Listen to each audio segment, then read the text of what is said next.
Wealth is a Choice podcast. Boom. Let's listen to it.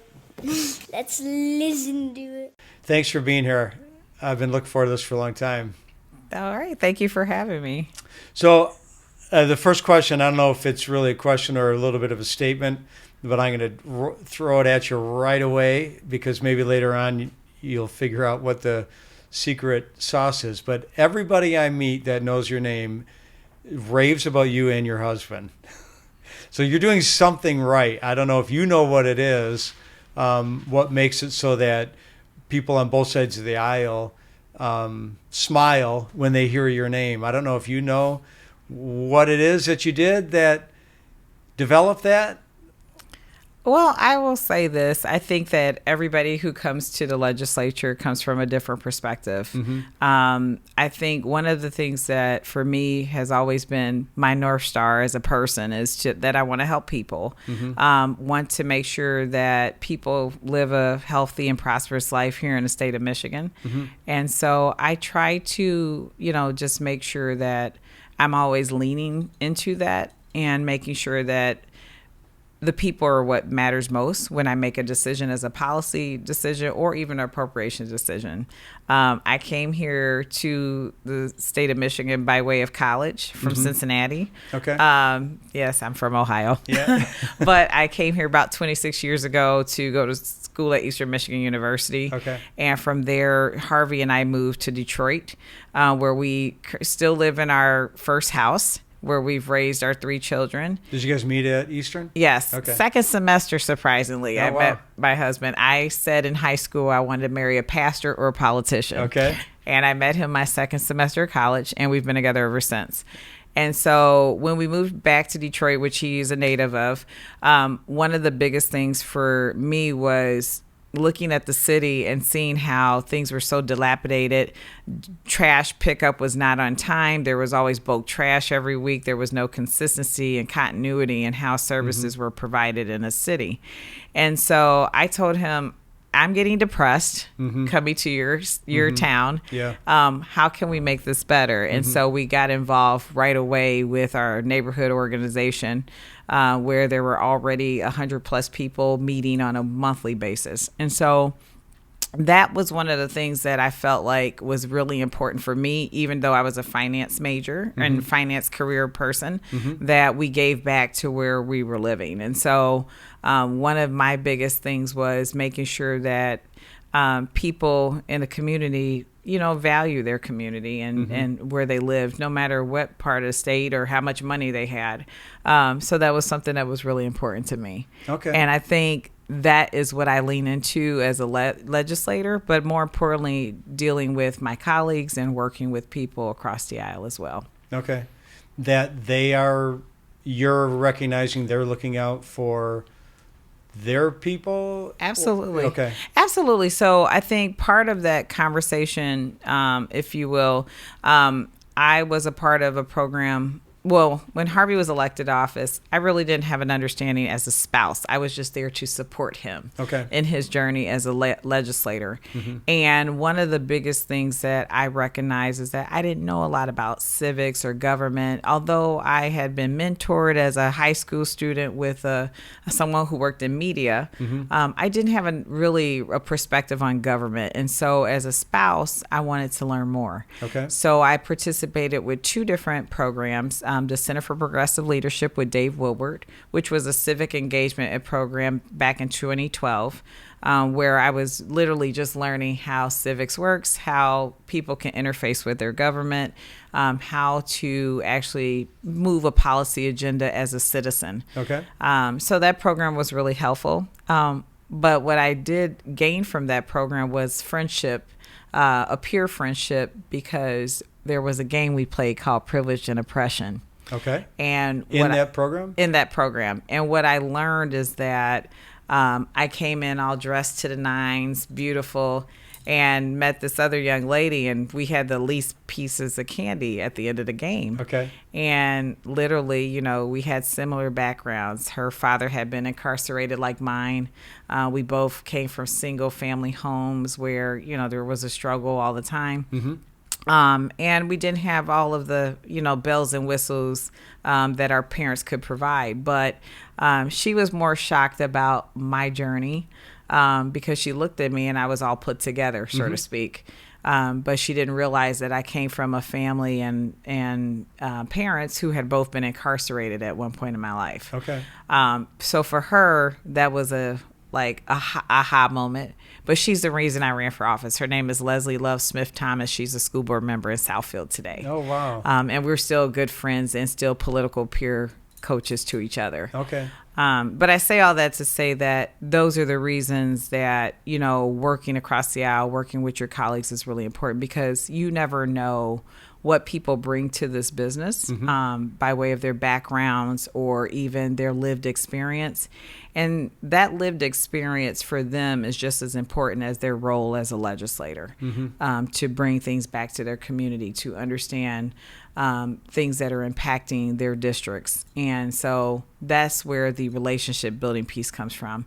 The second program was from Michigan Political Leadership Program, which is a program run by Michigan State University, but the Itzper School at Michigan State. But that program is designed to help individuals like me who wanted to run for office one day. Oh, really? To learn about the state of Michigan. So these programs still exist? Yeah. Well, the MPLP is a long-standing program at the Michigan State University. Okay. And many of your current elected officials have either gone through that program or either they work in somewhere in government. And so they do a cohort of about, I would say, 12 fellows every year. And they range between independents, Democrat and Republicans. So, Green Party or what have you. And we actually learned for 10 months about the state of Michigan, some of the different tribes and different issues about urban areas, rural areas. And we go across the state and we learn about how, Michigan is constructed across the state. And I think that brings a lot of experience as well to learning how to work with your colleagues, work across the aisle, and get into their districts and learn about them as well. So all of that has been a fabric of how legislating has been working for me as a policymaker, but more importantly, building those relationships with my colleagues. I can see that. The Michigan State program, that's the second one. And what was the first program? The first program was a Center for Progressive Leadership. It is a it's a more of a, I would say, democratic program, but it's nonpartisan. And it was started by Dave Woodward. Now, I don't know if the program still exists, but back in 2012, it was something that I needed to just kind of get an understanding of civic engagement and interfacing with government. Okay. And the MSU one is an ongoing program. Yes. People of all ages can sign up for it, I would imagine. Is it at the MSU location? So so the program starts, typically they start the application process around August or so. Okay. I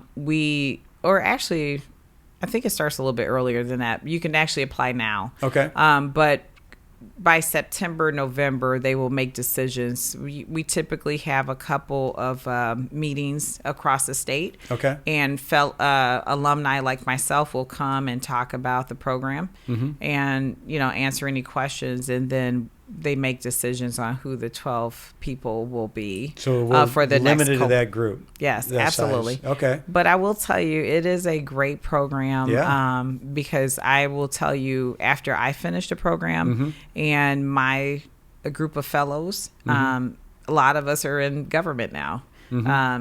For my particular class, Aaron Burns is a House member now. Okay. We have Megan. She works for Sheriff Bouchard in Oakland County. Okay. Jordan Acker, who was an MSU regent here. Okay. Or not MSU, excuse me, U of M regent. Okay. So a lot of those individuals. Charity Dean, she runs the Michigan Black Business Alliance in the city of Detroit, but also was a Mayor Duggan appointee. Okay.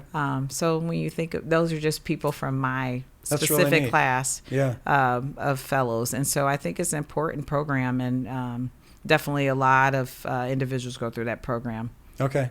Why do you cap it at 12? I think the program's capped at 12 because they want to make sure that that relationship building piece occurs. Okay. But more, And it's once a year? it So is one actu- program a year? Yeah, or- one program okay. a year, and it's for 10 months. Okay. So you actually go for a weekend, and you're participating in that program. Okay.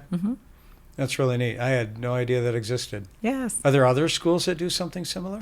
There's other political programs out there, but I think this one for the state of Michigan is something that's been, really a solid program. Okay. I run an organization, Black Women in Michigan Politics, where we are trying to find ways to also help support those who are already in elected office to Okay. sharpen their skills and be mentored into roles no matter what part of governance they're in, if it's a school board or a local municipal parks, recs, Okay. trust, And this is working with Black women that are in that position? Yes. Okay. So we started that program 2019. Okay. And so now we're growing. Wow. Yes.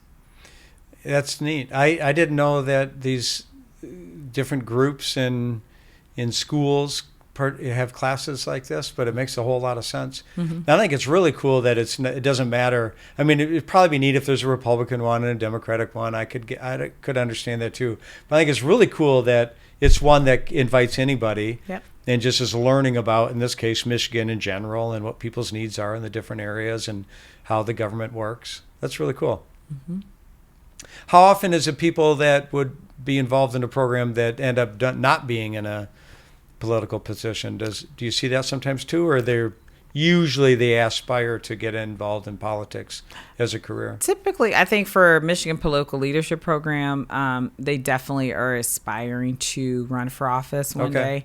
day. Sometimes individuals become appointees, or they might go into some area of governance. They may not necessarily run for office as a candidate, but they typically are either already engaged in government or they want to aspire to be a part of government. So Okay. this is a great way to actually get your feet wet. All right. Now, have you seen programs that educate the public that never aspire? Just out of curiosity, if these exist, I didn't know about. I'm kind of curious if something else does too. So just for the general public to be better educated about how government works. Yeah, I think that's been lost. I Okay. think that the civics is no longer civics. I think even at the school level has been lost as far as the education of just that interaction with government. I haven't even heard the word in a long time. Civics, Yeah, yes, I know. that is real. Yeah. But I think that we have to get back to teaching people why their government is working for them or it's not working for them. I'm a firm believer that as an elected official, the people are our bosses. And so I'd never lose sight of that as an individual. And I think that's important that none of us lose sight of that. We're one election away from getting fired sometimes or either promoted. Depends Right. on how we Yeah. how we do the job while we're doing it on behalf of the people. But I And think how well people understand you're doing the job. correct. And that's really important too. Yeah. And I think that when people look at their government, sometimes they don't feel that it's working for them. And I think that's what you're seeing today in the climate where we are. People don't feel government is working on their behalf. And so, you talk about voting rights being challenged right now in different states and the ability for, individuals to exercise their voices when it comes to even testimonial for different committees and policy decisions. All of those things are really important, but if people don't feel heard by their elected officials, we have a bigger problem. And I think, that's why you're seeing a decline in voting as well, because people don't feel government is working on behalf of its people. Yeah. What's the point? Mentality, maybe. Yeah. Yeah. All right. I want to ask you about voting and voting rights, and if that's something you want to talk about. But before I do that, let's give a little civics lesson. Since you were a House rep before, Yes. now a senator, can you help explain the different roles and what that was like to be a House rep and compared to what it's like to be a senator? And just generally speaking, you've got a smaller community of senators and you have a House rep. So I would imagine the experience as a job itself and the camaraderie that you may be able to develop is probably different. Yeah, absolutely. So I will say this. Being a House member is definitely different from being a senator. Okay. You either love the House or you either love the Senate. I don't think you love them both. Oh, okay. My husband was one who loved the House. He loved the interaction, the combat of the sport, and Okay. just interacting with multiple people Okay. throughout the day. There's 110 members in the House. So it's a lot, you're talking to a lot more people to get legislation through. And so I think if you enjoy that level of, I call it high school. Okay. Then, definitely is something that, you would want to do. But each member of the House represents around 90,000 people or so in their districts. And so it's a little smaller of a footprint of our 2 million people here in the state of Michigan. So your capacity is a little bit more because you have a lot lesser footprint in your districts. You can obviously have more time to talk to your community and definitely understand the footprint of your community a lot better. So what I mean by that the is community's smaller. It's Yep. more defined. yes, 90,000 people is easy to represent. I used to go back from the legislative day, and then I call it your 9 to 5 and 5 to 9 job. Okay. And so when I was doing the 5 to 9, I would go back to Detroit and Dearborn Heights, the area I represented, and I would go to the meetings. We had about maybe 2 or 3 community meetings on any given night, or board meetings, or school board meetings, or city council meetings. It's a lot easier to manage, right? So that's part of the function, and so I think that's really important to understand. But for me, the House was one of those things where we typically started the session day at 1:00. Okay. So morning, afternoon. Most of the committee hearings are during the morning, so between the 9 and 12 o'clock noon time frame.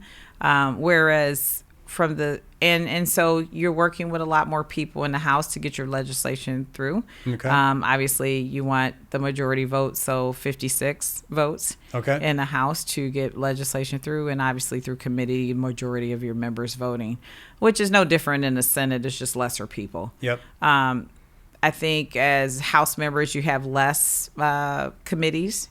You definitely are not getting a chairmanship quickly if you as an individual. So there's a lot of committees probably, but you're involved in a fewer number of them? Yes, involved in less committees. Okay. And also, as far as chairmanships, that's probably, it definitely takes a longer time, especially if you're in the majority. You may not, receive a chairmanship right away. Okay. Especially considering that there's more people in the House. Okay.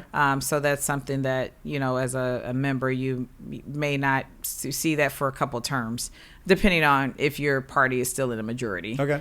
So that's something that definitely is different. And everybody's on a committee?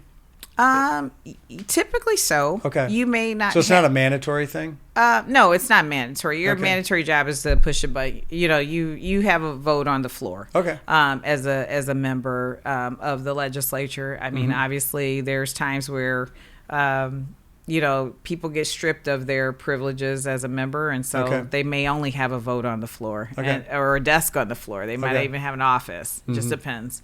But I will say that we in Michigan have a lot of discretion as far as our offices, and we have staff. Okay. Some legislatures don't have staff at all. In other states? Yes. Wow. Yes. Some of the legislatures are part-time in other states as well. Okay. So it's a lot of variation on state to state, how their legislatures are constructed. Okay. But Michigan, we're a full-time legislature. There's probably only 29 legislatures that are full-time in the country. Okay. So about 50%, I believe. Most legislatures are part-time, so they meet between like January and June. So it's different and there's a great document on that with the NCSL. Okay. Has a great document on the breakdown of each state and how their legislatures are constructed and their timeframes of meeting. What do you think of the pros or cons of full-time or part-time? I think I will say this. For me, a full-time legislature is something that I believe is really important to being able to have representation as a legislator for your community. I do believe that part-time legislatures have less autonomy and power as a legislator because obviously at that point the executive's office is running the legislature, and I believe like lobbyists have influence, but I do believe that that influence is strengthened if the legislature is part-time. I can see that. You'd have to rely on them more. Absolutely. Rely on something. Yeah, more. absolutely. Yeah. I mean, I think legislators currently rely on a lot of the expertise of lobbyist clients for information, but I do believe that having a full-time legislature is critical to being able to have proper representation as a community. And a lot of times I believe that gets misconstrued with the people. That they don't recognize that having a full-time legislature is really relevant to their legislator being able to represent them and make policy decisions and appropriation decisions that are going to impact their communities in a more positive way. Yeah. Having part-time does not work for the benefit of the community. Yeah. My engagement with any of you is you're so damn busy. I don't know how the heck you could do it part-time, but I don't know. Yes. I mean, something has to give. You know, you're not able to spend as much time with your people, or you're not as educated about certain things, I would suspect. I don't know. I mean... Well, one of the things I will say that we're blessed here in Michigan to have is staff. Definitely, if you have a good staff who have been maybe working in the legislature, have relationships, definitely as a new lawmaker, that's something that's probably going to be critical to your success. Right. And so I think you have to hire the top people in your staff in order to who've been around the block. Who've been around the block, Yeah. absolutely. And oftentimes people don't recognize that having campaign staff come on into the actual job itself may not have the best fit for the actual job, because they're coming off the campaign doesn't mean that they understand how the intricacies of the job works and the functionality of everything. So I don't recommend that. I did that my first term as a rep, and it was not a positive That's who you interaction. knew maybe? And then, well, they worked on a campaign side, so it was like natural to want to go in that direction, but from a sheer work standpoint, it was not the best decision. Okay. Yep. So committee meetings in the morning predominantly, and then Yep. you say you go to session. People hear that word session a lot. That's where you're voting on bills, discussing bills? Correct. Okay. Typically in the House, they meet around 1:00. And so the day in their life is they'll meet with their caucuses. So Democrats, Republicans have their own caucuses. They will deliberate around maybe any legislation that's coming up during the week. On the session floor between Tuesday and Thursday, and talk about that, and do any analysis, and the central staff will do an analysis of any legislation that's coming before us on the floor. And so that's also a supportive system. The central staff is supporting the members to understand what policies are coming up on the floor. Hopefully they've done their homework a little bit before then, or if there's anything that they want to amend or change, they've done that work in the committee side before it gets to the floor. So that's but things get amended on the floor. There's substitutes for bills, legislation. There's substitutes for appropriation bills, things of that nature. So sometimes you might just be sitting on the floor waiting for things to happen. But that's a great opportunity to connect with people you need to talk to about any policy that you may want to put before the legislative body, or build a coalition around some policy decisions that you want to make. I think one of the key things, too, is being able to know who you can work with. Having those trusted relationships, especially in the House where there's 110 people, and in the Senate as well. Senators typically work well together for the most part. There's 38? 38 senators, yes. But I think that's important to know who you can work with. That's why that relationship piece is so important. What what background does one of your, colleagues bring to the table? Like, where are they a social worker? Could they Right. help you with policy that, you want to run for schools or what have you? So those are things that are really important to knowing those backgrounds, but also knowing who you can trust and who you want to work with to get things done and what makes most sense. And so that's the analysis that lawmakers should do, but also lobbyists do it as well. Okay. Who do we want to run our policy for our client? It goes both ways. Okay. And you're Sandler number 2, second district. Second district, Yeah, yes. out of 38. And do you guys it's such a smaller number. Do you do like any group events like organized where you're getting to know each other better, or just kind of happens organically that you get to know everybody? So one of the things, for me that was really important is, we are in the Bensfield building, we meaning senators. And so one of the things that I did when we first, took office, my first term, was I wanted to make sure I knew who was at least my neighbor on my floor in the Senate. And so we did a potluck. And so that way members who were, residing on that floor, the 5th floor there, could know each other, but also that their staff could get to know each other as well. And so we did a whole potluck thing on the floor, but That's it was awesome. good. Yeah. Those are the things like thinking out of the box. How Yeah. can we get to know each other quickly? Yep. But also more importantly, staff know each other, who's on the floor. Yeah.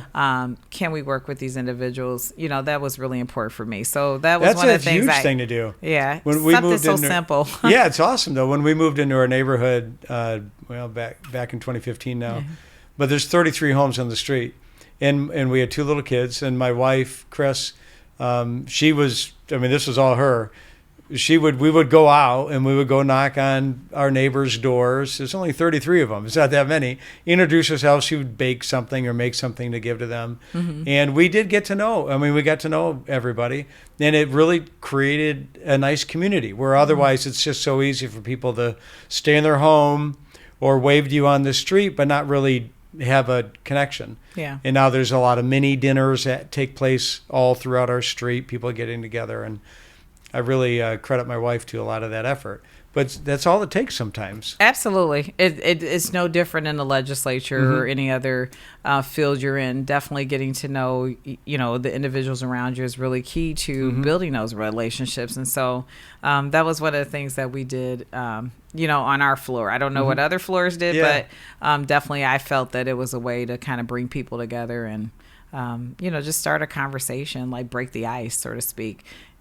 Especially when you're first coming into the legislature, you have so many people coming at you. You're drinking out of a fire hose. You got people who want to meet with you, get to know you. And so I think, those interactions become really important, especially as you go through the process, especially as a newbie. Okay. Yes. All right. So you mentioned voting. So I'd like to ask you about that because I'd like to understand this better. Voting rights and the ability to everybody, how easy is it for people to vote? And are there bottlenecks that make it difficult for people to vote? And that's why the counts may be lower, or just people just don't vote that much. I don't know. But what do you know? What do you see from your position? Yeah, sure. I think one of the biggest things that we've seen, across the country is there's decline in voting. I think, from my standpoint, I believe that, we're looking at probably like 3% each voting cycle that we have a decline in. And depending on the state, obviously there's a lot of things going on right now where voting rights are being suppressed. So is the vote count is actually going down? Yeah, I mean, it was going down prior to, I believe, what we're seeing right now in the climate of, our voting rights being challenged. So there's been a decline, over the years of people wanting to vote. Okay. And so although we've made access a lot easier for individuals, whether it be, voting by absentee, whether it be early voting, prior to primary voting time frame, identification, we've tried to make that easier for individuals. If they don't have their ID, they can sign an affidavit verifying who they are, bring a utility bill or something that identifies them as that individual. But we've tried to make it easier for people to vote. However, we still see a decline. And I think that just speaks to not only the education of civics, but also just being able to make sure that people understand why their vote is so important. And I think that now people understand, but those voting rights are being challenged as we're having the conversation around why your vote is so important. Okay. Yes. So I'm somebody that I don't see a problem with voter ID, and maybe you could help me understand if I'm missing something there. But to me, that seems like kind of a basic step. Yeah. But I don't know. Tell me what I'm missing if I am missing something. I think that one of the biggest things with voter ID, I think, there are some challenges, right? People who are justice involved, who are returning back to our communities, oftentimes can't get their driver's license right away. Although we've done a lot in the state to make sure that people have that ability to have an identification when they're leaving the Department of Corrections, it's still a challenge because sometimes they don't have that identification once they're leaving. Sometimes they don't even know that they have the ability to vote. Yeah, let's talk about that because I didn't. Yeah. Who can vote and who can't vote? First of all. Yeah, so people who are returning back from the Department of Corrections can vote. Okay, so criminal offense doesn't. Right. Once you've made your parole, you can vote. Got it. But a lot of people don't know that. So Yeah, that's I don't. all, but there I don't are know that I states. knew it as a citizen. Right. But non-criminal. But there are states where that is the law that they cannot vote. Right. So that is a huge issue for a lot of states. Okay. But Michigan is not one. So you're in corrections, you get out, you go through a payroll period, parole period, yep. and then you can vote. You can vote. Okay. Yep. Does everybody go through a parole period after? Yes, everybody. Yeah, you got to go through parole. But even this last election cycle where people were in the jails, like they haven't gone through due process yet. They haven't gone through their court hearings. Sure. They're allowed to vote, sure, right? Sure. So, yeah. But people don't know that that's an education, but that is something that has come up in the past. Okay. So a lot of somebody might not have an ID or a Correct. valid driver's license because they got out of if they did not receive it upon reentry into society. So that might be something that we have to take a look at. The other challenge. How quickly is it that if I get out of jail, I get out of parole, then I just book an appointment at Social Security and get a driver's license? I don't know what the step is. Well, it all depends Yeah. because you may need to provide several pieces of documentation, whether it be utility bill or things of that nature, to say who you are. Okay. And oftentimes that paperwork is not necessarily available, or either it's not accessible at the time. Okay. So that's always a challenge for individuals who are trying to obtain an ID. Okay. That's why in the city of Detroit, we had the real, the Detroit ID, so that individuals who were undocumented or needed an identification could have something to identify themselves. Okay. So that's something that we did in the city of Detroit, but that could be utilized in the city, but it may not necessarily extend to the entire state. Got it. That's a challenge. Okay. The other challenges that we see is, with people who are transient. We have a population of people right now in our state where, say, they might be exiting out of the foster care system or aging out. It may be transient. They might be living in a shelter. We have a lot of those circumstances nowadays where people are very transient or either displaced or homeless. And so that's a big issue now that we're seeing in our state and across the country. Okay. So that's something that where an ID may not be accessible. Because they don't have. Because does every ID need an address? Yes.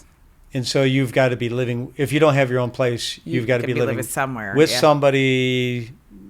And are there organizations where people that don't have a home, they can have mail delivered there? I'm just this is an area I totally don't know. So I really want to understand. This is great. So one of the things that I suggest it because I'm always good with ideas. But I was thinking, like, we do have a population of people where sometimes they're transient, they're couch hopping. They might be at grandma's house. They have a place to put their head, but they're not necessarily stable. Okay. But oftentimes that's a challenge when it comes to receiving mail. Okay. And so one of the things, I thought about a while ago in the legislature was, why don't we, for homeless people, we have the Postal Service. Why aren't they able to have a P.O. box where they can receive their mail? Okay. Because that is something that, it's a federal system.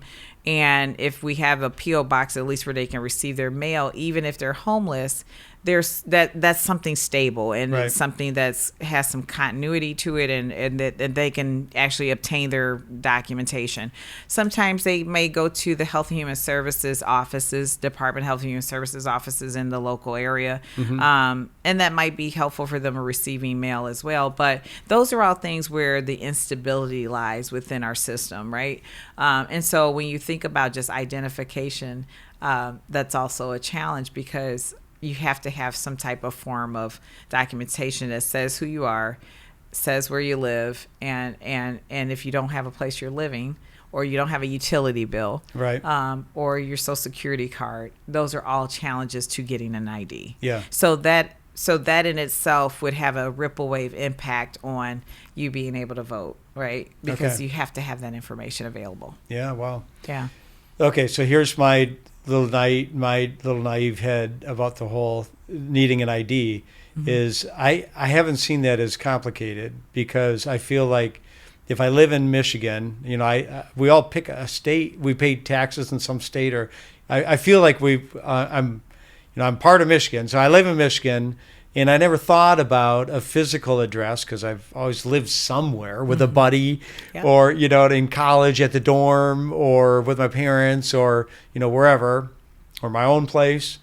I've always lived somewhere, and I always got mail somewhere, but that I can have an ID, that it's just me taking an effort to go get an ID, because I always have some address that I can associate with where I'm living at. Yeah, times have changed a Yeah. lot, and so I think when even you're thinking about the homeless population, I think one of the things that we need to consider is, how do we give individuals like a government email? Yeah. For example, if we're getting away from sending things in the mail, how Yeah. do we give individuals a government email where it's an identifier for them, where they can receive that email correspondence? Because Right. we are coming away from paper. We are transitioning as a Right. society more into technology.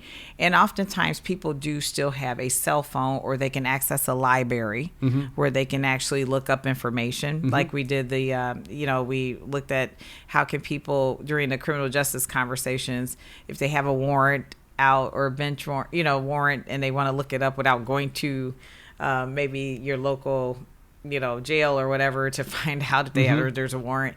Can they do that at a local library, in a kiosk or what have you? Okay. Same thing applies to just mail. And I think that we need to look more from a technology standpoint into how do we provide people with a government email that's uniform, where they can actually access their documentation online, and have that system available to them, because quite frankly, it makes all the sense in the world Yeah. at this point, especially when people are transient, homeless, and we're trying to put some stability back in their lives. However, maybe circumstances happen in life where there's not the balance. And so this would be a way to help support that effort, I believe. Yeah.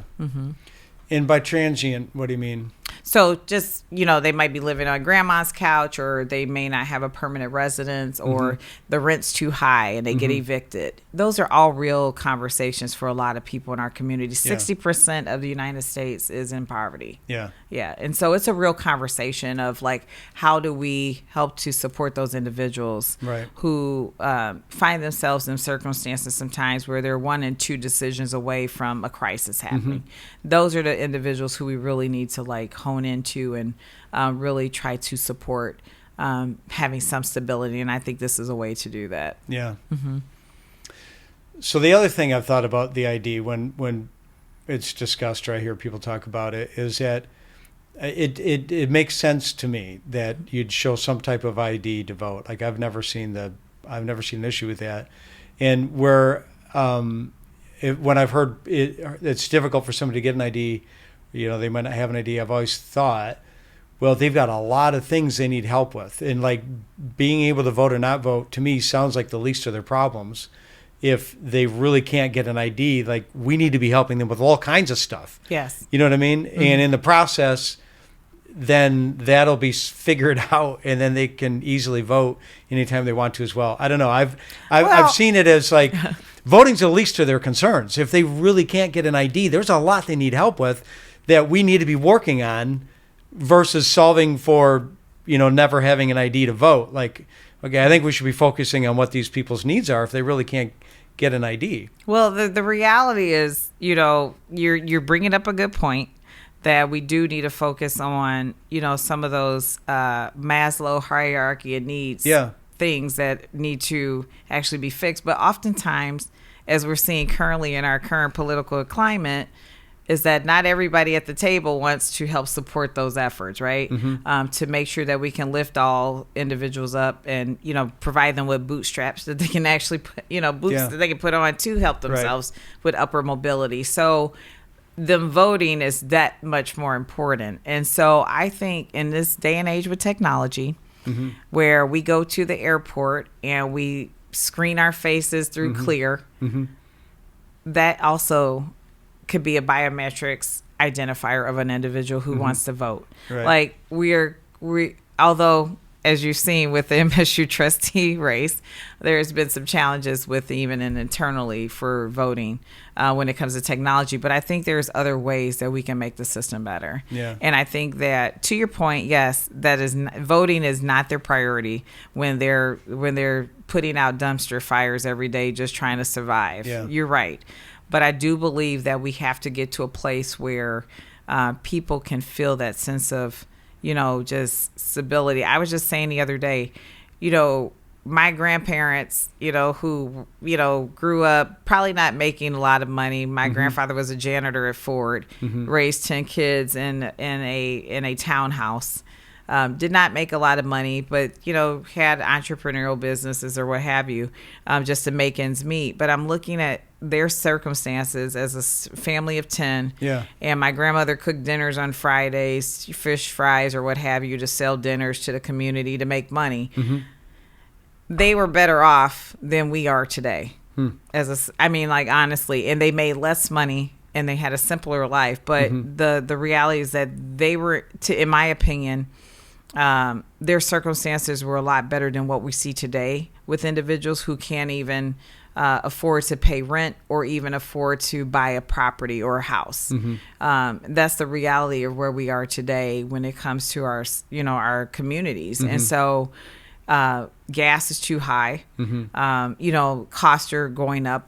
All the time. Mm-hmm. And even when we decide to put a wage increase in for individuals, everything else follows when it comes to increases in the cost of living mm-hmm. adjustments. Mm-hmm. And so I think, those are things, even though we put a cost of living adjustment in, there's still always Medicaid goes up, their co-pays, things go up. Mm-hmm. And so these are all challenges for people. And I just think that it's unfortunate that a lot of people find themselves in those circumstances. And to your point, voting, they don't care because they think their politician is not working for them. And so that's important. Yeah. Mm-hmm. I had interaction with a nice young lady over Thanksgiving. I don't know how old she was, in her 20s or 30s, early 30s. She was at a gas station with her boyfriend. They were in a car, and she asked for some money to help fill up her gas tank. But she said that they were living in a mobile home. They lost it somehow. I don't mm-hmm. know. They were moved out for some reason, and so they had a dog in the back. The car was loaded with all kinds of stuff. And she's such a nice lady. And I think about this person in this discussion with you right now, and I hope she is able to vote.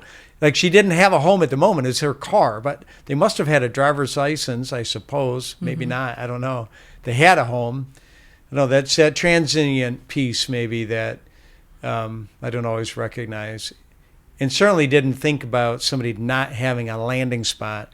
If you have an ID, it means you have to be able to put that I have some place you can mail me something. Yeah, absolutely. Yeah. Yeah. And that's the reality for a lot of Yeah. people in America right now. Is there, on the voting ID thing, I'm just kind of fascinated by it. Is there like, rather than ID is not needed at all, is it it's needed, but these are these circumstances where you have these exceptions? Is there something like you can sign that? an affidavit saying you are who you are. Okay. I mean, that's obviously something. So do we have voter ID now or an affidavit? Like you have a can sign an workaround if you affidavit. need to? Yeah. Okay. I mean, I've walked in and forgot my ID, and Okay. I signed an affidavit saying Okay. I am who I am. So, Okay. All right. Yeah. So if things didn't change in Michigan right now, the way that we vote, is it okay? People are able to vote if they want to? I think they can. I believe that people can access the ballot, which is really important to democracy and to people being civically engaged. But I do believe that we do have some things that we have, the hurdles that we have to get over. Okay. Yeah. All right. I like going in. I like it when they ask for it and they look at my driver's license, make sure I'm in the right district, Yeah. And I do like going in. I've never done the mail-in vote, only because I feel this is guaranteed. It's not lost in the mail. I know what happened. I got it. I put it in a little machine. I'm part of the count. Like it's done. And then I leave. And everybody's happy. And the people that are working there are wonderful volunteers. And it seems like a nice, pleasant day, actually, to go vote. Mm-hmm. Yeah. So the primary and the general election vote are always different. The primary is hugely important. And not a lot of people show up for that. And I don't know why. But that's a really big deal. Yes, the primary vote is very important. You're deciding oftentimes, depending on which party you identify with, who's going to be the front runner going into the general election, and that's really important. Yeah. So I agree. Yeah. All right. So, and also Ryan and I were talking about this in another podcast that I think names help. And Santana's a very cool name. And a lot of legislators have pretty cool names. And his name is Ryan Stafford. So we were saying it all depends if people like Matthew Stafford or not, if they're angry that he left or didn't leave. And students I don't know. I don't think I'd get very many votes. They just wouldn't remember how to say it, how to pronounce it. But well, I'll tell you, my maiden name is Ford. That would go over really well. Maybe. I don't know. Somebody might be a GM person or a Chrysler person, I suppose. But in general, Ford would go over really well, you would think. Yeah, especially in Dearborn and in Detroit. Oh, yeah. Yeah. All right, cool. Well, thanks. Anything else to help me better understand the voting aspect of things? I think that covers it. Yeah. I think, there's a lot of challenges, as I said before. But I think, just really having that humanistic understanding of what's going on out here on the ground is really key. I think sometimes when we get in our ivory tower in Lansing, sometimes we forget that there's people out here dealing with real issues. Yeah. And so that's why staying connected to your community as a policymaker is so important. Yeah. I mean, because you can have a conversation with the individual on the ground and understand why we need to make a change, or where there's hiccups in the system and how we can make them better. So that becomes really important. And I think this is just one of those issues as well, where the education of a voter is important and telling them why they should vote is important. But also fixing those gaps in the system will become that more important if we want people to really exercise their civic engagement responsibilities. Well, thanks for helping me understand it better. And I have said this a lot, and maybe it's naive sometimes, I don't know, but I've said it a lot, that who are these people that don't have an ID that can't vote? And if they don't have their ID, what do they need? What else do they need? If they really can't get an ID, they probably need a lot more than that. Who are these people? I've always wanted to know, who are they exactly that's having this difficult time? Mm-hmm. And what else is going on in their life that they can't get the ID? What else is going on that they need help with? Mm-hmm. Yeah. All right. I'd like to ask you about your experience in the corrections and judiciary. We had a really neat conversation with Steve Crane. He is a gentleman that has a private eye company. I don't know if that's the right way to say it, private eye. Yeah. and he found himself helping out people that have been incarcerated wrongfully. They were actually innocent. And he's gotten a few people out, and he's working on a lot of cases. And sometimes he talks to people and they did do the crime. And but there's a lot of people he talks to and they didn't do the crime. And so that was a fascinating conversation that opened my eye up to a lot of stuff. So in the system, I'm curious, what have you seen where it works really well? What have you seen that's challenging for people? When it doesn't work well, what have you seen as to ways of people's lives can be put back together? Yeah. And what happens to people when they get out? Yeah, absolutely. So I think, I think lived experience is something that's really important here. Let me just tell you, when I went to the legislature, I never wanted to work on anything corrections related. Okay. And so I always say God has a funny sense of humor. Okay. And I believe there's something called redemptive suffering in the Bible. And it talks about bringing your life full circle. And so, as I mentioned to you before, my mother has spent time incarcerated, and my father was a veteran who had a heroin addiction, who couldn't kick it. And so through criminal activity, he found himself recidivating back and forth into the correction system as well, until he lost his life at the end of his journey, handcuffed to a gurney in the hospital. Oh, my goodness. But despite all of that, I do believe that that's why I ended up working on this work. Okay. So that's the interesting part of that. But I do believe there's a lot of things within corrections that we have to take a look at. The biggest thing, first of all, is that we don't have a definition for rehabilitation, not here in the state of Michigan. And I think defining what rehabilitation looks like for someone who has offended the community, gone to spend time in incarceration, and then come back to society and want to do the right things is really important to us being able to move forward and move them forward as well. Because oftentimes what happens is that those individuals who come back to society, we still put that scarlet letter on their chest that says they're a felon. Right. We don't provide them with the opportunities to really engage back into society unless they have to want it, but we make hurdles for them, from the time that they make parole to their in structured housing, to the point where they're trying to find job opportunities. And so, it can even be difficult sometimes for them to invest somewhere. Yeah, absolutely. And also we put barriers in place that say you have to pay your restitution right away. You have to pay your child support right away as well. Oh, you mean when they get out? When they get out, yes. Okay. So just imagine, you're getting out of prison, you make parole, you have structured housing, you're staying in a halfway house for some time until you transition back to either maybe a family home. And is that sometimes just because that's what's available to them, or that's a mandatory thing sometimes? This is the process, yes. It is, okay. It is the process. You can't live with anybody else in your family who has a felony on their record, so you can't go back to live with a loved one where there might be stable housing, because if they have a felony on their record, then we're saying you guys can't be together. Wow.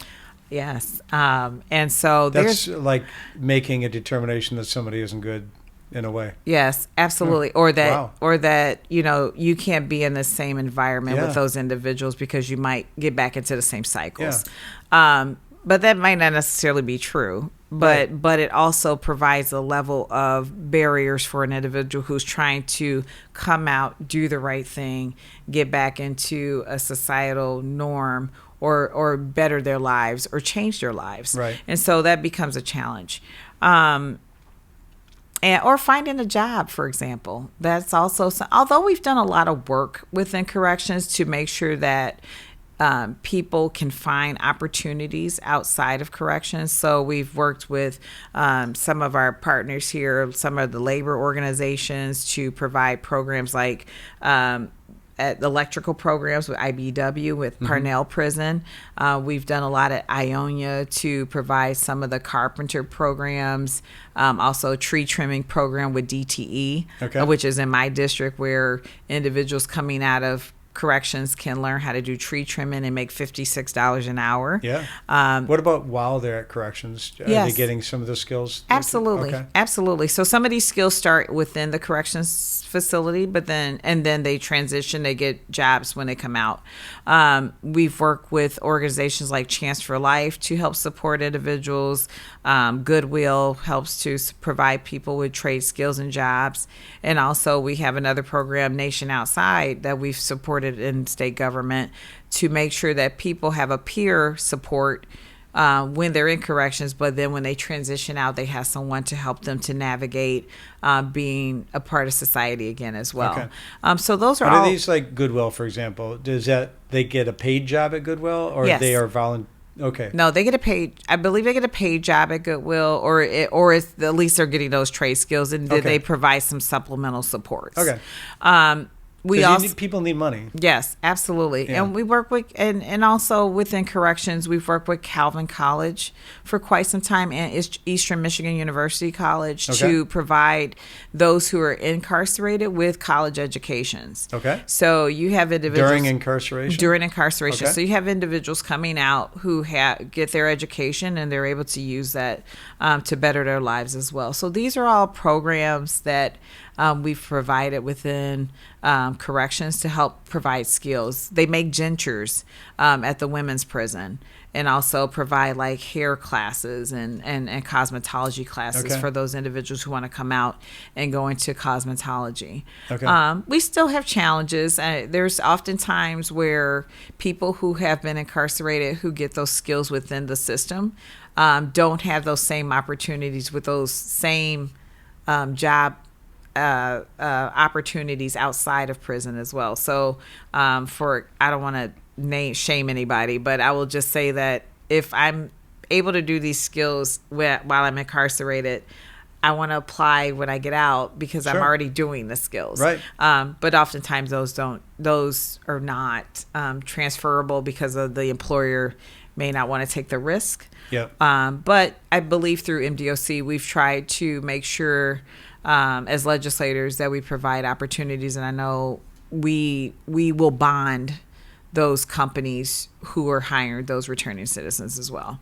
In what way? How does that work? The bonding, like just bond them for insurance so that they are able to hire people coming out of correction. So that way they feel that their risks are insured. Okay. So that's really something that I think has been a conversation that has helped to support more employers hiring people who come out of corrections. Okay. Companies like Amazon, they have a 7-year pause period before they will hire someone coming out of corrections. Okay. And so we have to think differently when it comes to just upward mobility for individuals, but more importantly for job applicants. Mm-hmm. These individuals oftentimes are people who have committed a crime, don't want to come back, and they're some of the best employees. And there's been studies to show that. Yeah.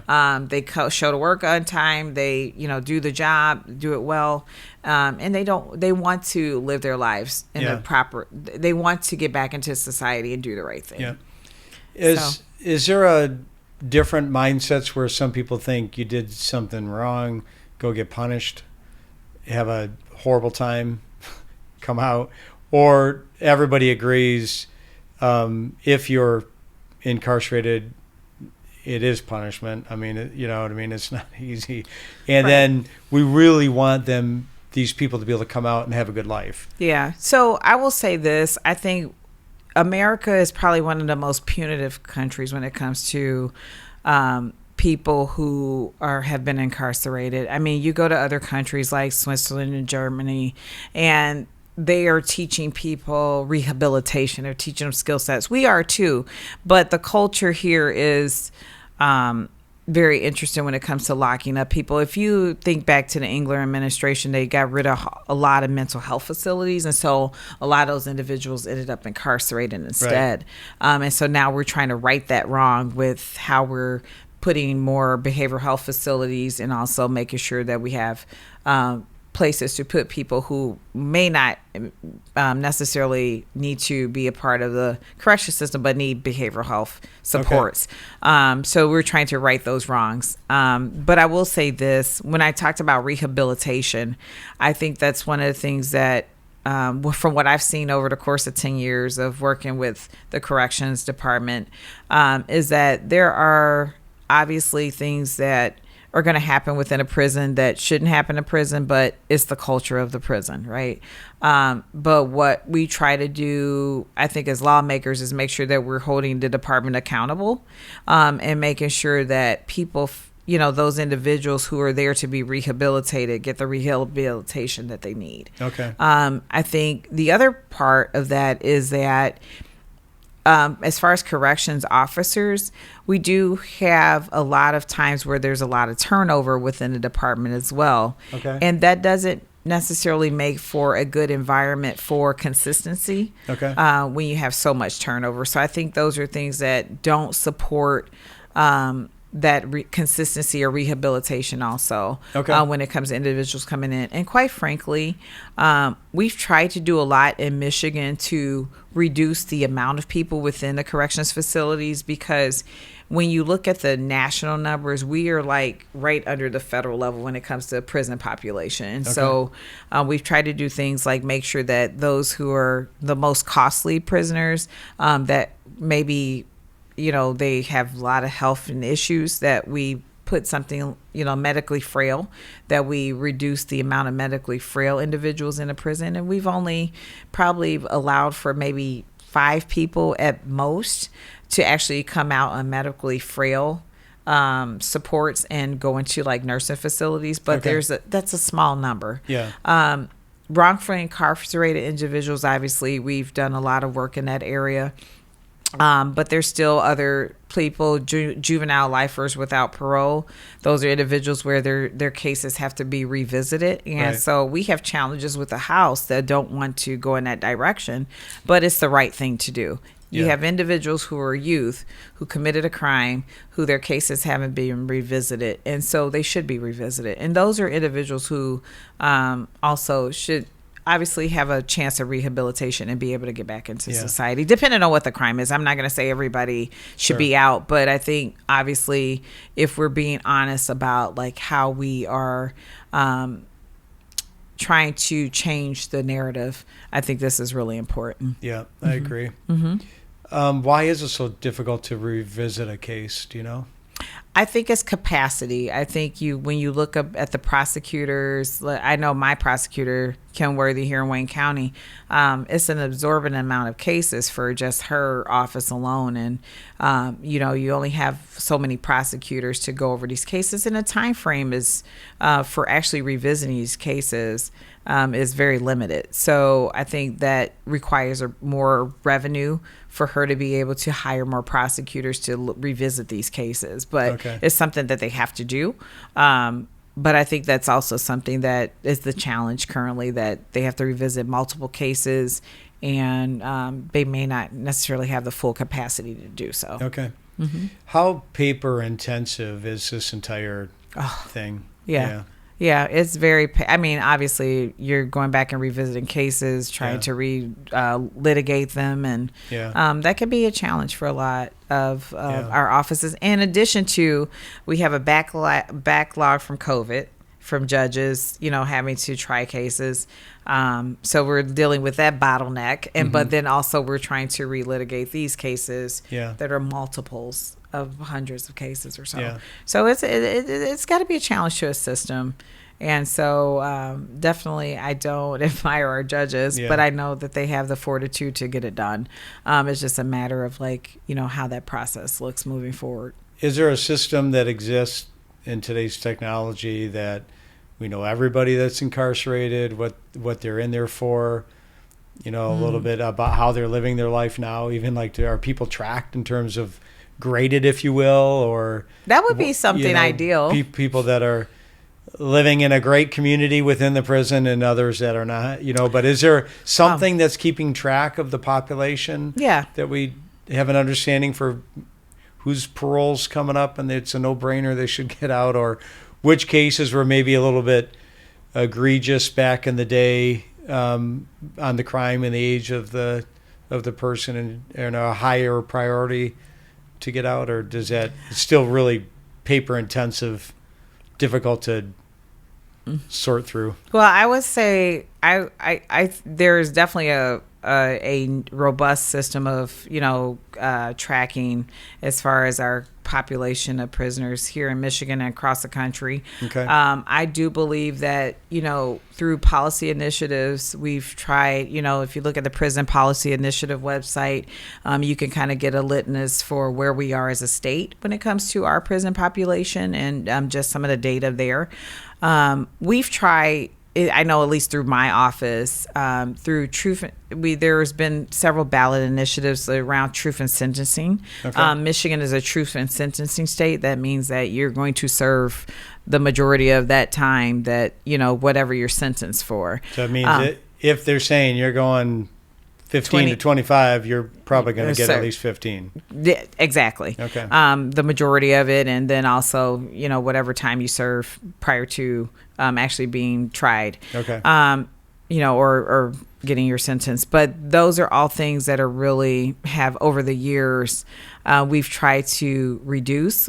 I was on the Sentencing Commission before. Mm-hmm. And so one of the things, because we have a truth in sentencing or a truth in sentencing state, one of the biggest things that we've tried to do is try to find ways for judges to have more discretion within the guidelines Mm-hmm. of sentencing, and also try to reduce some of those, sentences as well, depending on, today's environment. But those things were really important to reduction of population in a prison. Okay.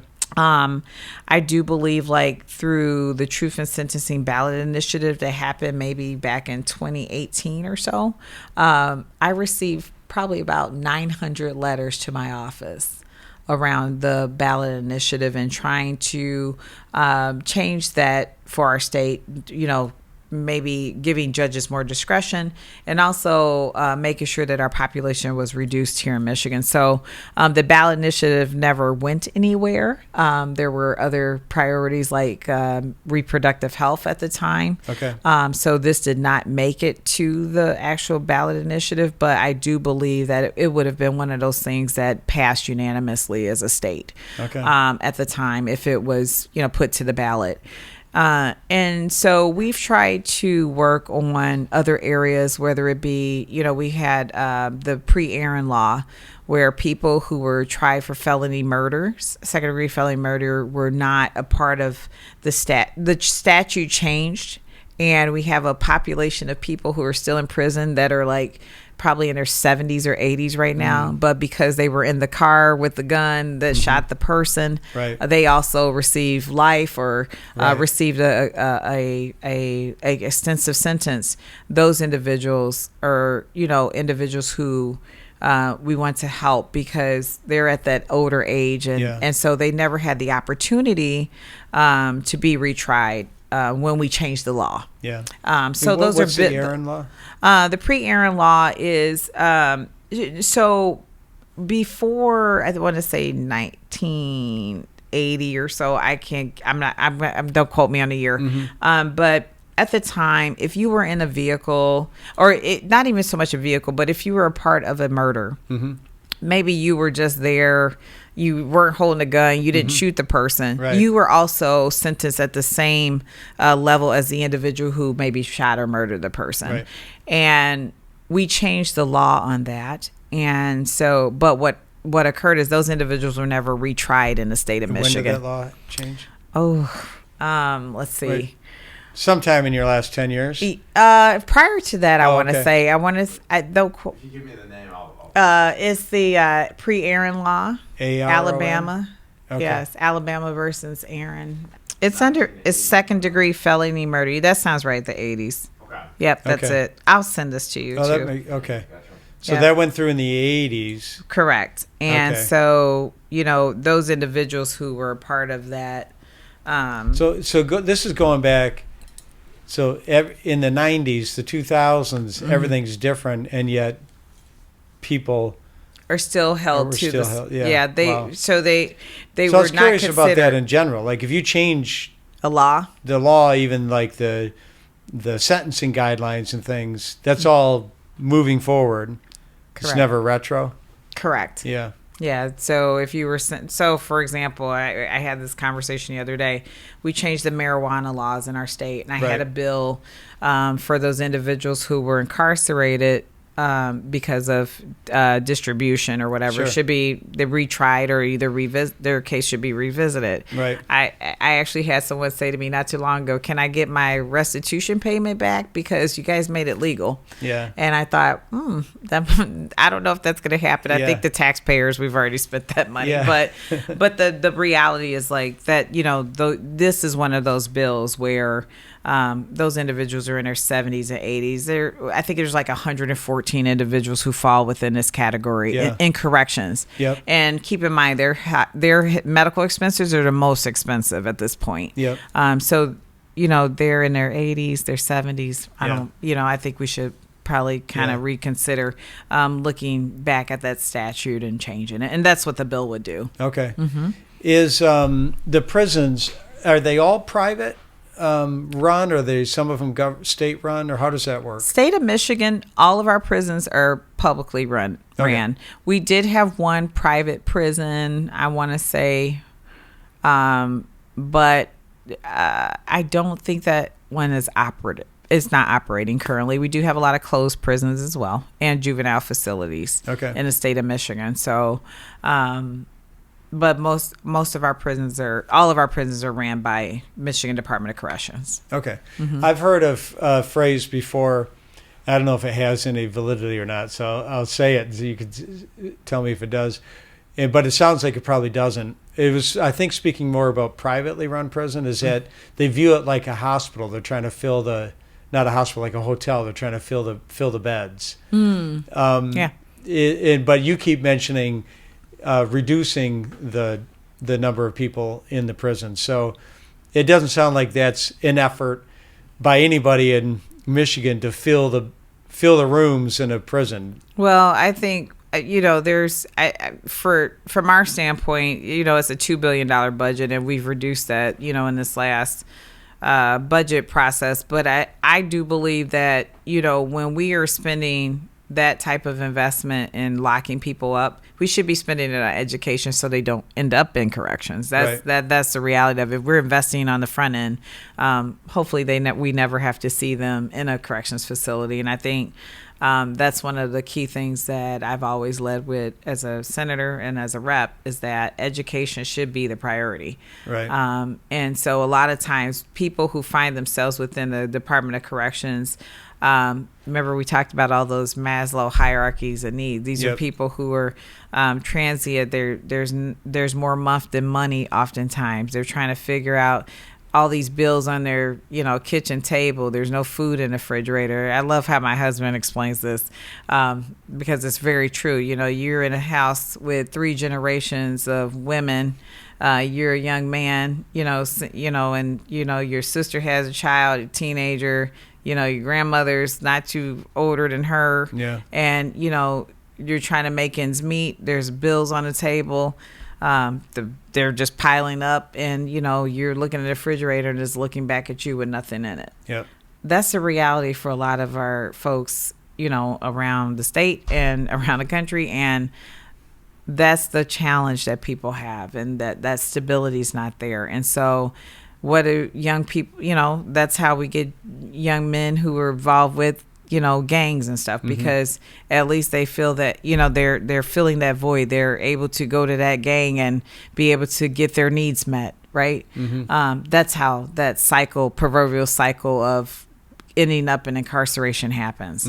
Or either getting in trouble at school, for example. And so that's why we do programs like in our state where we're providing lunches at the school or breakfast, because if that's where you're going to get your meal for the day so that you can focus on your education and not be in the streets or not committing petty crimes to survive, then that's what we want, right? Just those needs met, those basic needs met. Yeah. Yeah.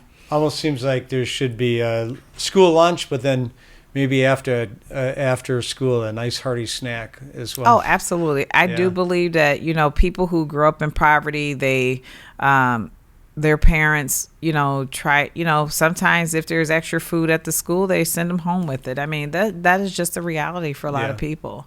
My mom was a single mom. She did whatever she had to do to make sure I was okay. Yeah. And ran businesses and other illegitimate things, but I was okay.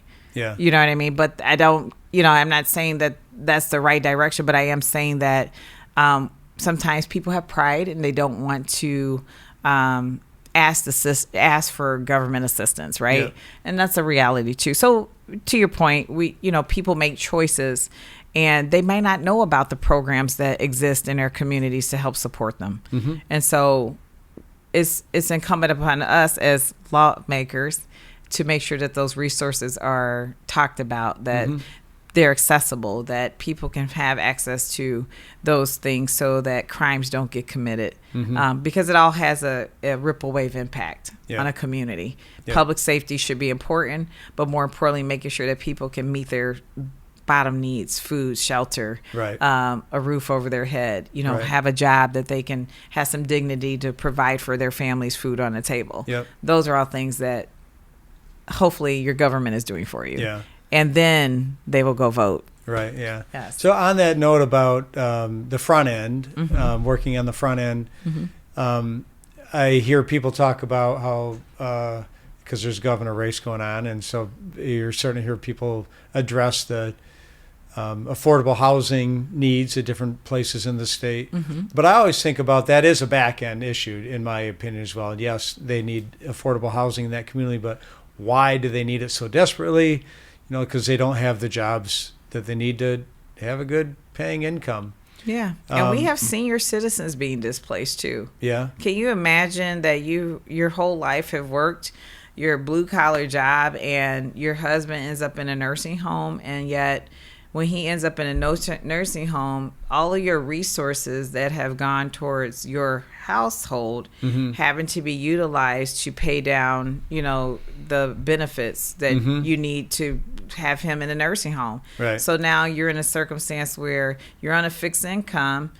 Most of your dollars are going over here because they have to spend down. And so he can be in the nursing home. And so how do you make that work as a senior citizen? Right. So sometimes people find themselves being displaced because of circumstances such as this, where the system is broken. Yeah. Deed fraud is a huge thing in the state of Michigan. What is it? Deed fraud. Okay. Where people will go into your registered deeds office and say that they have an interest in your property. And sometimes there's no repercussions for their actions. And so that individual may find themselves being displaced from their property if the circumstance is something where they can't get that property back, or they can't get their deed cleared in the proper way. Wow. So those are things that happen where people become displaced and housing becomes an issue. Yeah. Like I said, people are one or two decisions, medical debts, for example. The one young lady that I ran into, she was trying to describe to me how they suddenly got kicked out of their home. I didn't really understand it, but it did sound maybe a little bit like what you're talking about. Yeah. I didn't really get what it was, but it was odd the way she was describing it. I didn't get it. Yeah. It was as if they had gotten moved out, and she said, we're up to date on everything. And he said that they wanted to do something different, and they moved us out. I didn't really get it. But I didn't realize that it happened. Yeah. Deed fraud. Yeah, that's I don't know if that happened to her, but it's possible. But there's a lot of challenges. But that's why I think it's very important that lawmakers keep their ears to the community. Yeah. Because these are things that traditionally we should be able to fix within changes in the law. When it comes to renters, this is a huge issue. If a property manager gives you a bad review and you're trying to move out of their property, that bad review goes wherever it goes, whether it goes to the next rental property. They may decide not to have you because this individual said that you didn't pay rent on time, or you had loud music or a nuisance. So If your landlord is giving you a bad review, you're at the discretion of that landlord, and you can't move forward to go to a different property per se if they've given you a bad review. And this is all that the new individual who you're trying to rent have like a credit report absolutely as a renter. Yes. In a renter's somehow report. Yeah. And that's not equitable. It's not fair. It challenges the ability for individuals to find stable housing if they're looking to move on to a different rental property. Yeah. That's providing them with, a barrier. Yeah. So we have to look at those things and figure out how can we make systems better for the individual. And so Senator Baer had a policy bill where it would allow for there to be a universal application for housing rentals across the state of Michigan. Brilliant idea. Okay. One application that it's centralized. Individuals can access that application if they're, if an individual's looking to rent for a property or rent a property. Okay. That landlord can look at that universal application and know. Based off certain criteria, people find themselves in circumstances they might pay the rent 1 or 2 days late. If it's not something like you said, a credit report almost for renters. Yeah. If it's not something they're still paying the rent, then are we? Should we really? In this day and age where everything is expensive, right. I get it. The landlord has to pay the mortgage, what have you. Pay for other bills. I miss it once in a while. We lost our credit card, had to cancel it. Everything's set up on auto pay in the credit card. All of a sudden, I'm getting a few late notices here and there. I mean, it happens in life. You know absolutely. what I mean? I For agree. all kinds of reasons. Yeah, absolutely. Yeah. But nobody's going to kick you out of your house over it, So that's the thing. Those are the realities that people are facing. And we've gotten away from just looking at the humanistic approach to how we do governance a lot of times. And I think we got to get back to that. Because it's tough. The better your system, the more organized the system is, and sometimes the more difficult it is to identify where it's not working legitimately for some people that need some extra help for whatever reason, or, they're just not fitting in that box very well. Yeah. And if we're trying to really make an environment where people can live, work, and play and make it better, these are the things that we have to figure out within the system how to fix. Yeah. What have you noticed in your district, in your career, in terms of jobs, job availability, new companies coming in, and how do you influence that as a senator? So we have Ford in our district. We have the Lions. We have a lot of smaller companies like Quick Cement. Okay. I'm sure you've heard of PVS Chemicals, Marathon Oil. We have a lot of industry there, banking. Just like every other aspect of the districts across Michigan. We have a lot of coffee shops in Dearborn. We have the most coffee shops in America. Really? Yes. Wow. Yes, we do. A lot of good Middle Eastern food, a lot of service industries. Do you have a few favorite coffee shops down there? If I name them out, I get in trouble, so I'll say all of them. Okay. But yes, I think that's important too, that, there's a lot of service-based industries in my district. I'll just give you a prime example of where I saw where the decline was happening in my community. We had Sherwood Distributors, which is a meat packing plant that provides meat packing across the Midwest. They had over 1,500 employees within that facility for processing meat, like all your grocery stores. That's what they did. Yep.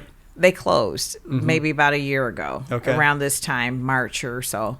And we lost 1,500 jobs that day. Yeah. This is a place where people could walk to their job and things of that nature. And that's a hard reality that, a processing plant that has been open for many years in Michigan. You think it's there forever. Yes, absolutely. But they had to make changes. And so, that was a challenge because they had been a longstanding, job employer in our community.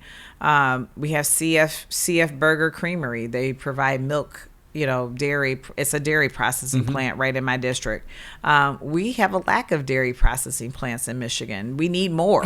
Yeah. And these are all in service industry jobs or skilled trades jobs that, quite frankly, are very important to our society, but yet they're going away. Yeah. And so those are things that I question, like, how do we continue to have those industry supports and have people working in those industries that they make that a long-standing career? Because people like my grandfather worked at Ford as a janitor for 30 plus years, and that was their job. That was something that they stuck with. Yep. The newer generation, they don't necessarily, and I'm including myself in that, I'm first year millennial, but they don't necessarily stick with something for that long time. Sometimes you have people who do that, that consistency, but I think those are challenges that we have to look at. Like, how do we find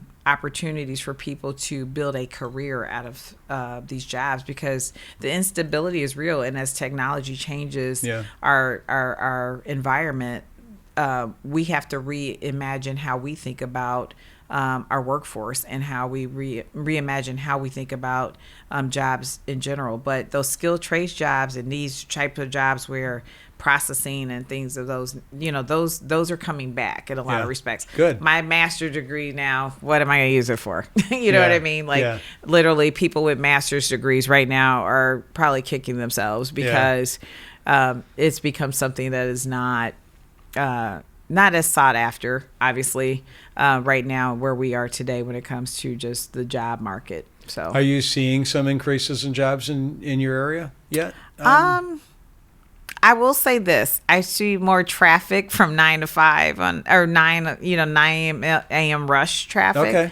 I don't know if that's just as people are going back to work in the brick and mortar buildings or what have you, but I have noticed an increase in rush hour traffic as well. I have, yes. So that's always my litmus of, and for the first time, we're like, yeah, that's awesome. Right. We used to curse it. Now it's like, all right, 9 to 5 traffic. Yeah, absolutely. Yeah. So I do see that happening. So I don't know if that's a litmus for where we are in the job market, but I will say that that it definitely, for me, is maybe it just gives me hope that we're getting back to some just opportunities for people. Have you found in your position you're able to help attract business or keep business from leaving sometimes? Have you been able to have some influence in that? I've tried to have influence in that area, especially when it comes to just kind of like our international opportunities to work with other countries. We have a provider here in Michigan who has the relationships with Venezuela as well as with some of our African countries where chips obviously is a priority for lithium is a priority for chips. And so I've tried as a lawmaker to make those connections with the proper people in the state. And so those conversations are still ongoing. But I think that's something that when you talk about just opportunities, that's the one opportunity I can think of where, as a state lawmaker that I've tried to make that connection. I'm a very good connector. That's one of the skills that I have that I really try to hone in on as a lawmaker is really connecting people, bridging the proper people together. Well, that's how things get done. Absolutely. Yeah. Absolutely. Yep. All right. I'd like to ask you 2 more questions, if that's all right. Perfect. One is on education. We talked a little bit that you were looking at the MSU trustees, right? So what's your interest in higher education, or is this something you think you're going to get into after your Senate work? Yeah, so currently, as you probably know, your audience may know, I did run for MSU trustee as a Democrat, and so those decisions get made at the actual convention. Right now, we are filing for an appeal because the vote was really close. Okay. And so we're just waiting for the appeal to come back on May 18th to see where it goes from there. Okay. I was within like a 15 vote margin for a weighted vote. Okay. And there were a lot of irregularities and challenges with the voting system itself. And so we've asked for a full audit of the election, Okay. which I think will help to support our argument that I most likely won by 50 votes. Okay. I do believe in higher education. I believe that education is the key to the American dream, whether it be education at a trade skills level or if you decide to go to a 4-year college or a 2-year college. I do believe that education is the vehicle for anyone in our country to be able to go beyond where they are, whether it's from K to 12 as well. I've always believed that. I was the only student in class when the snow was high back in the day, but my teachers were for me that North Star. They helped support me to study abroad in 8th grade as well as 11th grade. Wow. Those are opportunities that I was the first in my school to do those things, and it just catapulted from there for other students. So I do believe that, education is really important to our kids. As you know, right now, our reading levels are not where they need to be with our students. We have had some challenges when it comes to cell phones in schools. But my question is, how do we allow students to utilize the tool as an education component? Okay. How do we help to support them to take this computer in their hand and make it work for their education attainment? That's what I feel is not just lock it up. Distraction time or lock it up or, there's ways to make those opportunities, I believe. It's a reality part of life. And if we're not educating around it. Absolutely. Like when you talk about civics, there's several civics games where they can learn how to run government. I always talk about those at Reading Month. Okay. So education is really important. And so for me, MSU is my alumni. I went there for grad school during COVID. Okay. And so I graduated from the Broad College and for business, and I got a master's in business. And so for me, education is really important. And I do believe there's opportunities to help support our students, our faculty, and the operations of MSU.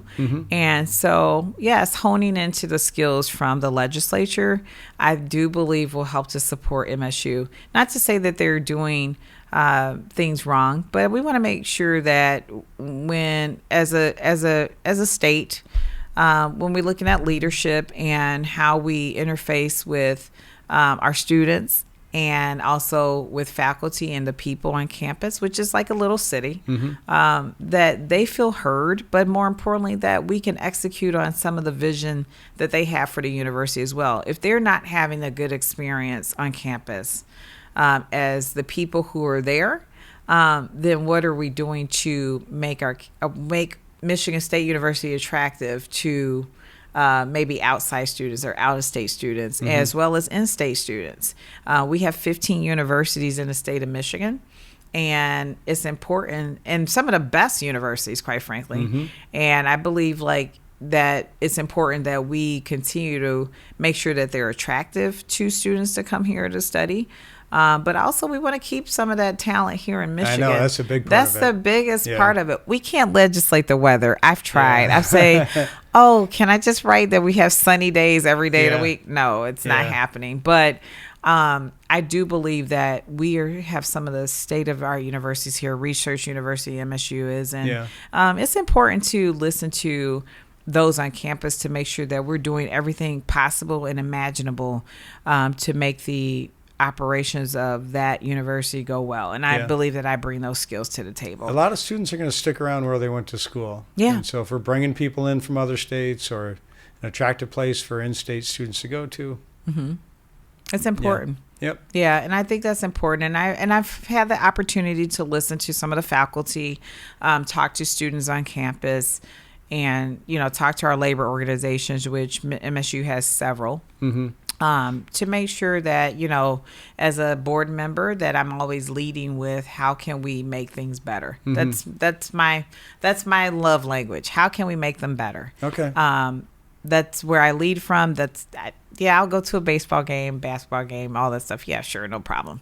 I'll get into the sports. Yeah. But for me, how do we make sure that Michigan is better suited to live, work, and play is really important. And I think Michigan is such a gem. I came here to go to school. I wasn't planning on staying. Yeah. But as I told you, I met my husband second semester. Yeah. But I will say this, Michigan is my home now, and I really look at it from the lens of, gosh, Michigan is so attractive, and people don't even know the gym that we are. Yeah. When we have like MIS here, we have Grand Prix here, Torch Lake, all these beautiful places to go. I grew up in the UP. I mean, it's all wilderness up there. It's just gorgeous. It's so beautiful. And people don't know how much Michigan's a gem. I went to the Bahamas, talked to a couple from Pennsylvania, and I said, you should consider coming to Michigan for vacation. And they're like, well, why would we do that? And then I just started showing them, look up north, look here, look at what we are doing here in the state. And it's just such an attractive place to be. And we have the most fresh water in the world. Yeah, I know. We have things that we need to protect, and that's really important. But most people don't know that. And so I think it's really important to guard it, but also share it. Yeah. So, yeah. One of my best friends I met in college, Steve, he lives down in South Carolina now. And this summer in July, him and 20 of his good friends, spouses, they're coming up to Marquette. We're going to go spend a long weekend up there in Marquette. And I'm just thrilled to get all these South Carolina people up in Marquette and just have a blast. Yeah. It's a beautiful place. Absolutely, yes. Yeah. And it wasn't even my idea. They booked the trip, and then Steve reached out and said, hey, you got to join us and show us what to do up there. Oh, absolutely. Yeah. So, yeah. But they'll enjoy, I'm sure. Yeah. So I love your love letter. You said, how do we make things better? That's, you can tell that to anybody. That's not offensive to anything. It's not saying you're doing it all wrong. It's just recognizing how do we make them better, even better than they are, or maybe are doing everything wrong, and how do we make them better? But you don't need to say that first part. Yeah. Yeah, that's awesome. I've got one more question for you. Yeah. But is there anything I didn't ask that you'd like to say? No. Awesome.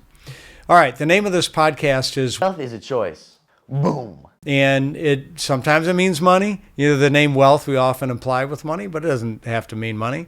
To me, it means a lot of things. It's abundance of health and love and family and community.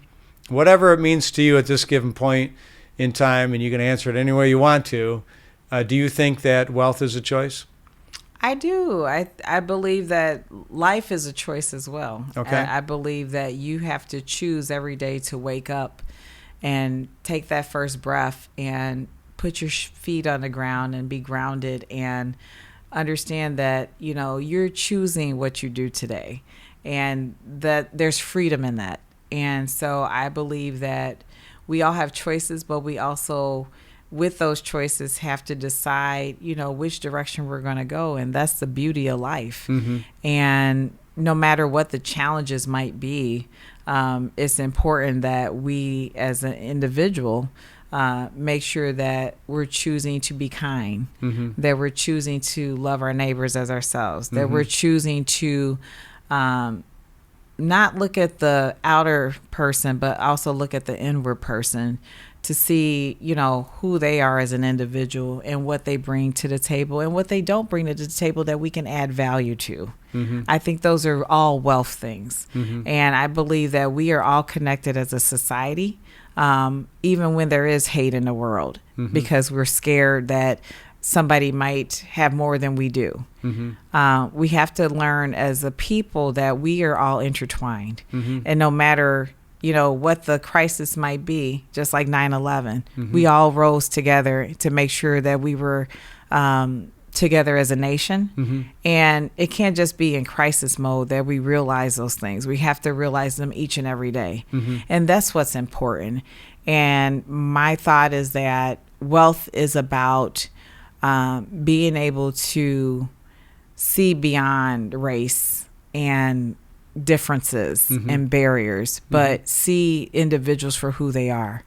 And I think until we get to that point, we will never be as great as we can be. Oh, wow. Thank you. Sylvia, you are genuine. You are a gift to humanity and definitely our state. I'm so glad that you've been doing the work that you're doing. And you deserve a break, but I hope you keep Keep helping people out and doing what you do. You're good at it, and you've been wonderful. Thank you. Thank you so much. Thanks.